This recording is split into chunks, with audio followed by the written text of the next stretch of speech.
बिस्मिल्लाहिर्रहमानिर्रहीम। अस्सलाम वालेकुम नाज़रीन, आप यूट्यूब चैनल देख रहे हैं। मैं इमरान ख़ान हूँ। अहम ख़बरें मैं आपके साथ शेयर करता हूँ। सबसे पहले जो बात मैं बड़े लंबे अरसे से कर रहा हूँ वो फिच ने भी की है। फिच क्या है? ये एक आलमी रेटिंग एजेंसी है। ये मुल्कों की रेटिंग जारी करती है मुख्तलिफ़ हवालों से, और ये जो टॉप 3 है दुनिया की रेटिंग एजेंसीज़, उनमें से एक है फिच। फिच क्या कह रही है उसका एक छोटा सा स्टेटमेंट है, मैं आपके सामने रख देता हूँ ताकि क्लैरिटी आ जाएगी कि एक्चुअली प्रॉब्लम है क्या इस वक्त। फिच का ये कहना है कि पाकिस्तान तहरीक इंसाफ को अगर साइड लाइन किया गया तो, क्योंकि उनके मुताबिक जो पाकिस्तान में अक्सरियत है आवाम की वो पाकिस्तान तहरीक इंसाफ के साथ है और उन्होंने पाकिस्तान तहरीक इंसाफ को वोट डाला है। अगर पाकिस्तान तहरीक इंसाफ को साइड लाइन किया गया तो अवामी अदम एतमाद बढ़ जाएगा, जिससे IMF से मुआहदा करना मुश्किल हो जाएगा। आलमी इदारे फिच रेटिंग एजेंसी की रिपोर्ट आ गई है। अब भी अगर पाकिस्तान के अंदर लोगों को ये बात समझ ना आए और पाकिस्तान इस बात को समझने से कासिर रहे कि अवामी उमंगों के मुताबिक हुकूमत बनाने के फ़ायदे क्या है और अवामी उमंगों के ख़िलाफ़ हुकूमत बनाने के नुकसानात क्या है, तो फिर तो अल्लाह ही हाफिज़ है। अब आलमी इदारे भी ये कहना शुरू हो गए हैं, बैनुल अक़वामी मीडिया भी ये कह रहा है, और हर तरफ से ये आवाज़ आ रही है कि बहुत बड़ी धांधली हुई है।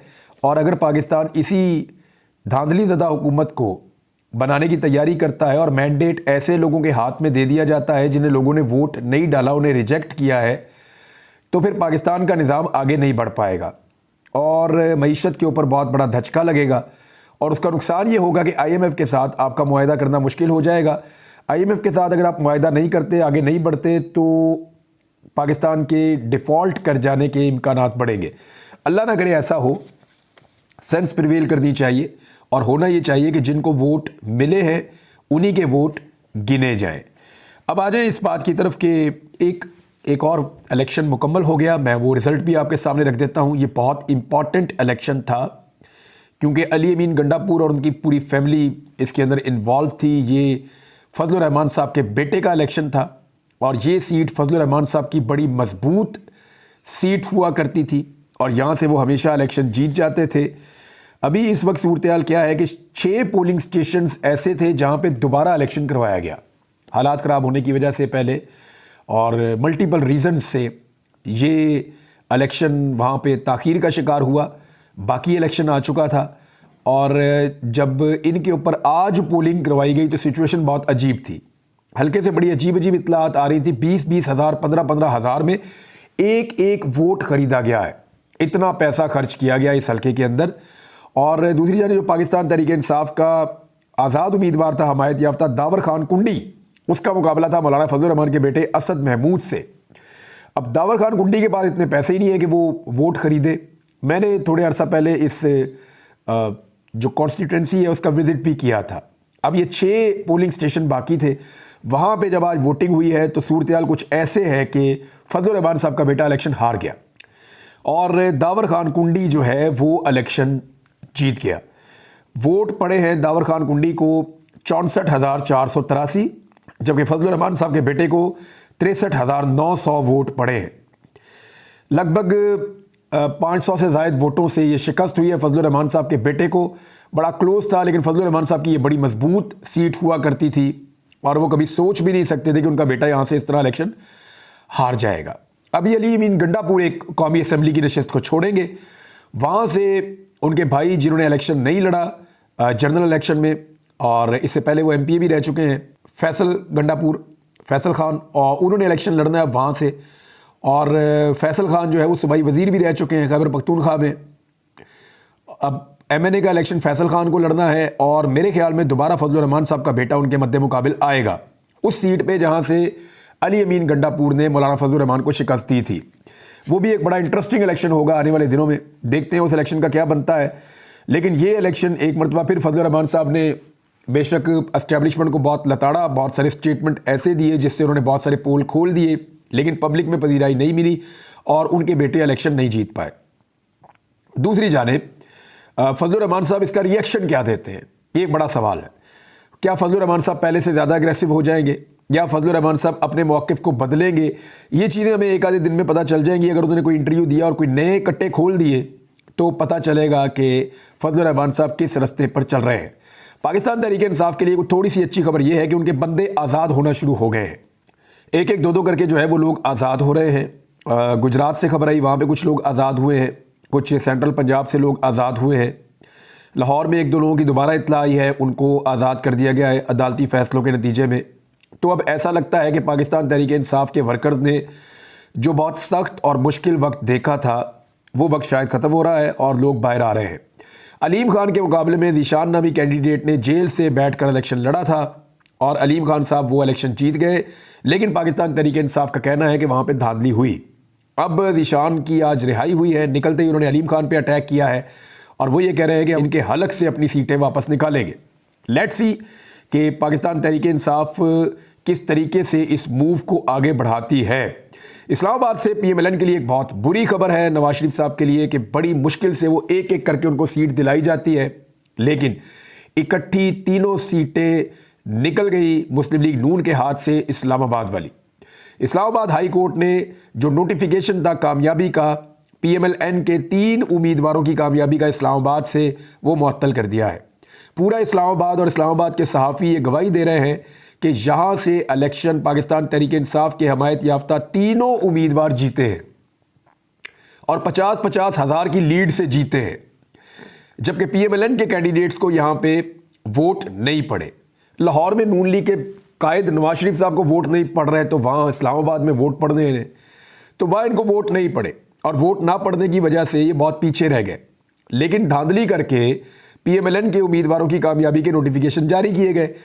अब अदालत आलिया ने, जो हाई कोर्ट है इस्लामाबाद की, उसने तीनों नशिस्तों के लिए इंतखाबी नताइज रोक लिए हैं, नोटिफिकेशन मुअत्तल कर दिए हैं। एक और बड़ी खबर वो ये है कि पाकिस्तान तहरीक इंसाफ ने अपने तमाम उम्मीदवारों को ये कह दिया और ये फ़ैसला हो गया कि सुन्नी इत्तेहाद कौंसिल, जो कि जमात है हामिद रज़ा साहब की, उस जमात के अंदर शमूलियत इख्तियार कर लें। अच्छा, शमूलियत इख्तियार करने की वजह क्या है? नंबर 1, ये सारे एक पार्टी के डिसिप्लिन में आ जाएंगे। जो भी आदमी उसके बाद बिकेगा या उसको ख़रीदने की कोशिश की जाएगी, सुप्रीम कोर्ट ऑफ पाकिस्तान के फैसले के मुताबिक उस पर डिफेक्शन क्लॉज लग जाएगी और वो अपनी कौमी असम्बली या सूबाई असम्बली की रुकनीत से फ़ारग हो जाएगा। यानी उसके बाद असम्बली की रुकनीत भी नहीं रहेगी और वो फ़ारग हो जाएगा और उसका वोट भी काउंट नहीं होगा अगर उसने किसी दूसरी पार्टी के हक़ में वोट डाला तो।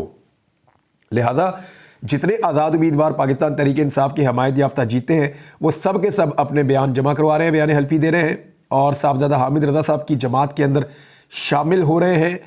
और इस तरह इनको दूसरा फ़ायदा ये होगा, एक तो ये सिलसिला रुक जाएगा ख़रीदो फ़रोख्त का, हॉर्स ट्रेडिंग नहीं हो पाएगी, बंदे अपनी पार्टी के डिसिप्लिन के पाबंद हो जाएंगे।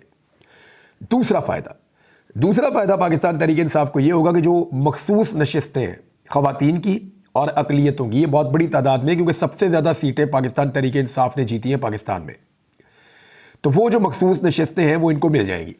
अब इसमें एक टेक्निकल चीज़ और सामने आ रही है, लेकिन जो कानूनदान हैं उनका ये कहना है कि कोई जमात मखसूस नशिस्तों के लिए दरख्वास्त या फ़हरिस्त जमा करवाए या ना करवाए, उसके पास ये राइट मौजूद रहता है और उसके बाद जितनी सीटें होती हैं उसके तनासुब से उसको मखसूस नशिस्तें मिल जाती हैं। तो अब जो है वो जमा करवाई जा सकती है दरख्वास्त, और उस दरख्वास्त के मुताबिक सुन्नी इत्तेहाद कौंसिल को या पाकिस्तान तहरीक इंसाफ को उनकी मखसूस नशिस्तें मिल जाएंगी, जो अब तक की असेसमेंट है पाकिस्तान तहरीक इंसाफ की उसके मुताबिक। खैबर पख्तूनख्वा में इस जमात की एक भी सीट नहीं है, लेकिन कानूनदान और इलेक्शन कमीशन के सीनियर लोगों का ये कहना है, जिनसे बात हुई है, वो ये क्लेम कर रहे हैं कि कोई जमात अगर वफाक में मौजूद है और किसी एक सूबे में नहीं है तो सूबे में जीतने वाले उस जमात को ज्वाइन कर सकते हैं। इसके अंदर कोई ऐसी कदगन नहीं है कि वो नहीं कर सकते। लिहाजा पूरे पाकिस्तान में सुन्नी इत्तेहाद कौंसिल वो जमात है जिसको पाकिस्तान तहरीक इंसाफ के लोग ज्वाइन कर रहे हैं, नंबर 1। नंबर 2, कुछ लोगों ने फ़िरका वारियत फैलाने की कोशिश की। अल्लामा राजा नासिर साहब ने इस सारी कोशिश को तबाह बर्बाद करके रख दिया, क्योंकि इससे पहले ये कहा जा रहा था कि मजलिस वहदतुल मुस्लिमीन के अंदर जो है वो पाकिस्तान तहरीक इंसाफ अपने उम्मीदवारों को कहेगी कि उसको ज्वाइन कर ले। लेकिन उसके बाद बहुत सारी फ़िरका वाराना कोशिशें की गई, बहुत सारी अजीब अजीब बातें की गई, और आज जब साहबजादा हामिद रज़ा साहब का नाम आया, क्योंकि एक मीटिंग हुई थी, पाकिस्तान तहरीक इंसाफ के लोग बैठे, दोनों उलमा भी बैठे हुए थे, कुछ और उलमा भी मौजूद थे वहाँ पे मीटिंग में, MWM और ये जो जमात है सुन्नी इत्तेहाद कौंसिल, ये सब लोग मौजूद थे। उसके बाद पीटीआई ने एक मीटिंग की है शेरानी साहब की जमात के साथ भी, जो JUIS है शेरानी साहब की जमात, वहाँ पे भी उन्होंने मुलाकात की, उनके साथ भी बातचीत की। तो जो फ़िरका वारियत की कोशिश की जा रही थी, इमरान खान साहब ने शिया सुन्नी सबको एक लाइन में इकट्ठा कर दिया है। और ये तो एक कंट्रीब्यूशन है, एक तरह से आप ये समझे कि फ़िरका वारियत से आज़ाद करके सबको एक मोटिव के ऊपर इकट्ठा कर दिया है कि आपने जो पॉलिटिकल माफिया है पाकिस्तान के अंदर, उसको रोकना है, उसके रास्ते में बंद बांधना है। एक्चुअली इमरान खान साहब का मिशन ये है और इसके ऊपर सारे इकट्ठे हो गए हैं।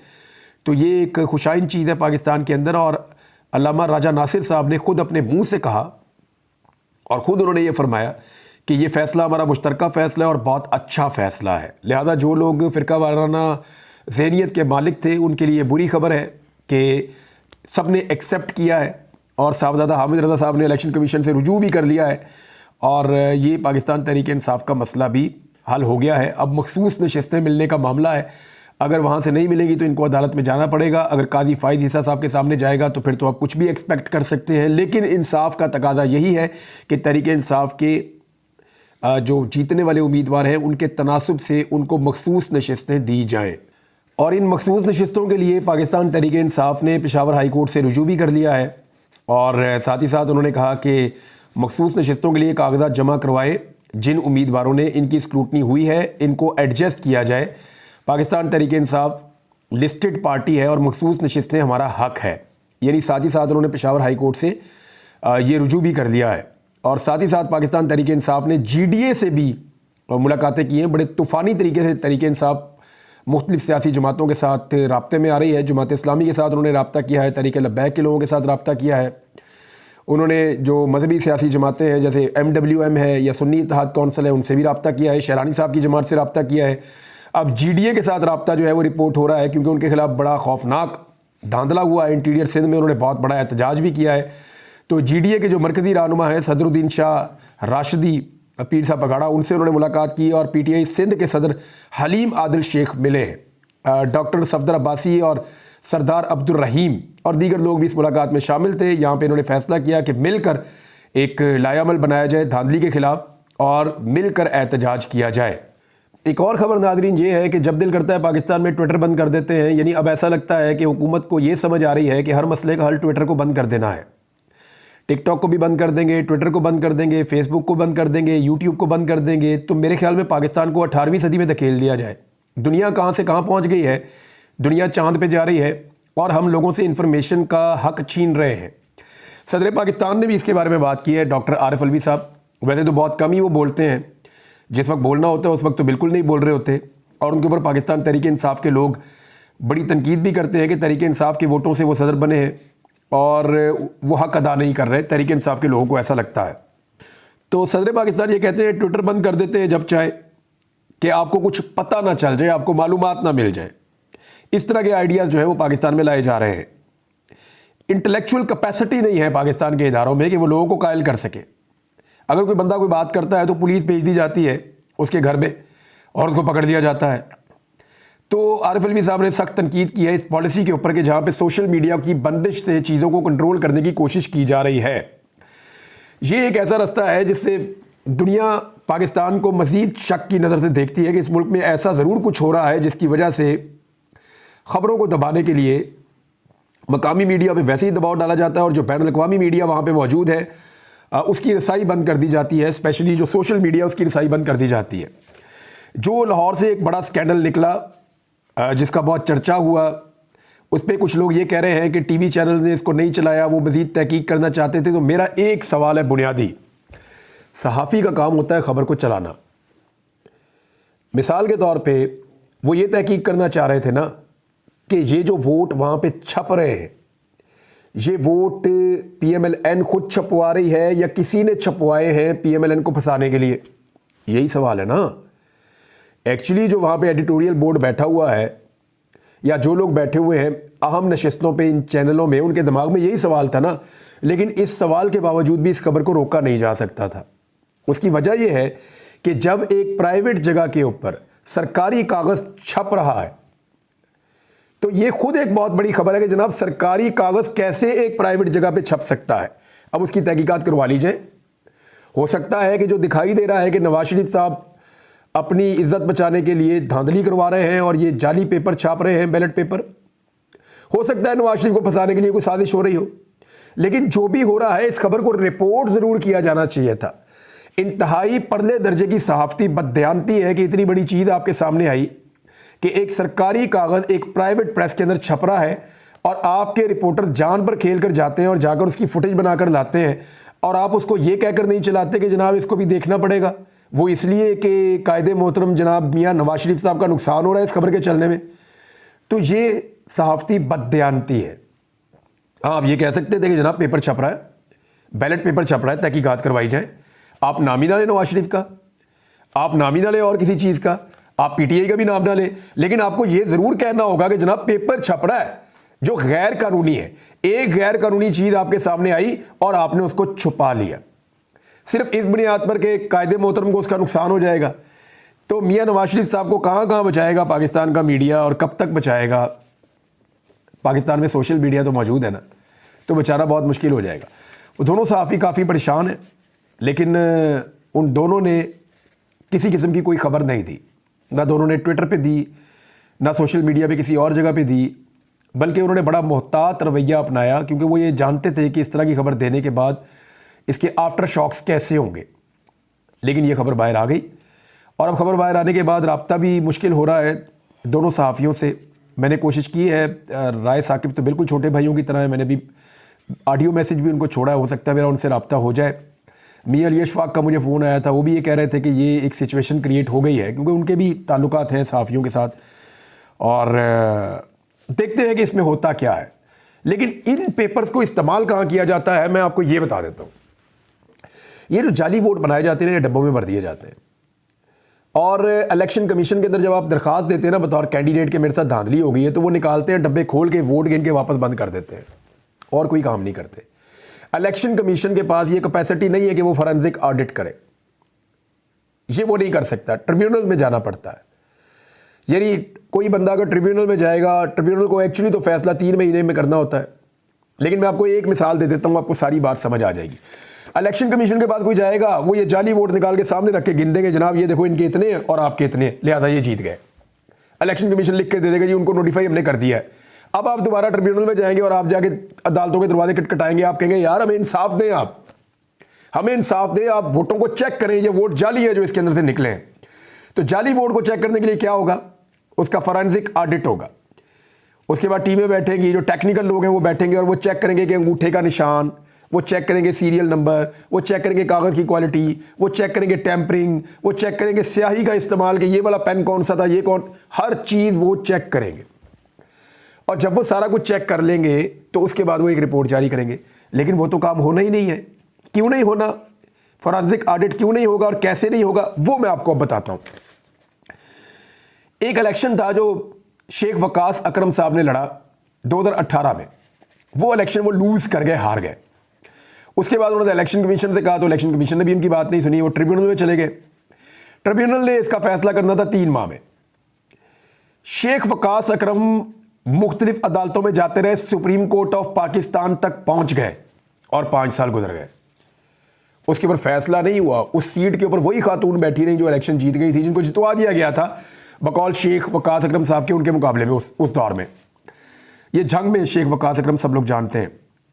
तो शेख वकास अकरम साहब ने 5 साल कानूनी लड़ाई लड़ी, और शेख वकास अकरम वो आदमी है जो अच्छा खासा तगड़ा आदमी है, बड़ा मुश्किल इलेक्शन वो लड़ते हैं कड़दम जमातों के खिलाफ, और अभी भी वो तकरीबन पिछले 8-9 महीने से वो गायब है।